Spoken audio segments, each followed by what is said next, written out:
Hey, Money Guy thoughts on gambling on stocks. I give myself $100 a paycheck to gamble on individual stocks for fun. I'm in my 40s with $200K invested and allocate over $1,000 a month into target date funds. So this is what it sounds like Devo's saying. Hey, I'm doing what the money guys tell me. I'm saving consistently. I'm at the point in my career or in my savings journey where I'm using target retirement index funds. So it's kind of set it and forget it, where I can choose, okay, when do I think I'm going to retire and need this money, and how much can I save? And that's all I've got to think about. And I'm doing that part, and that part's chiseled off.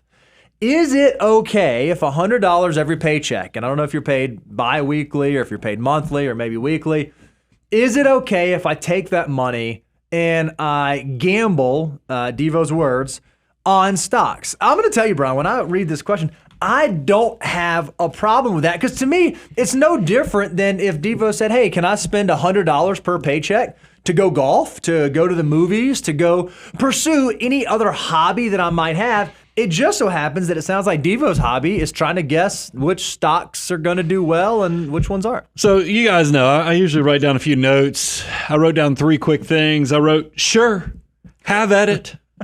And then I wrote number 3. Because this is the thing, is that I don't mind, is like you said, a hobby. But here's the thing that I would ask you is check yourself before you wreck yourself.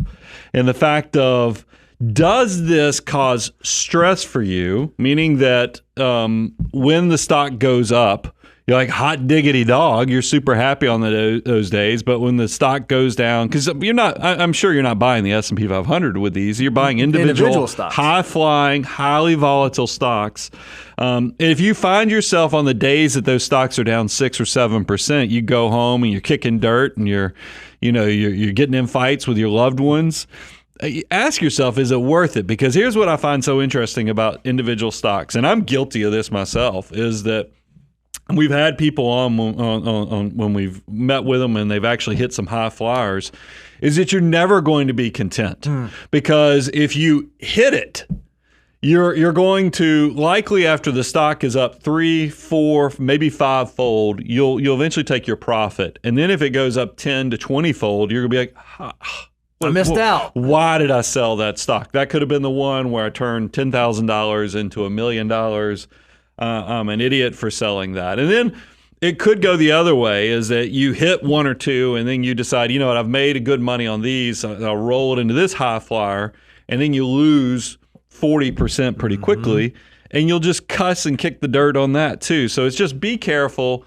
Because if you fall in love with these individual stocks and you're setting a place setting at Thanksgiving this year for them, and you're passing the gravy dish by and saying, "Hey, NVIDIA, would you like an extra helping of this as well?" And that is a problem, because you're treating them, this is supposed to be an investment. It's supposed to not have emotion. It's supposed to be just something that grows and builds in the background.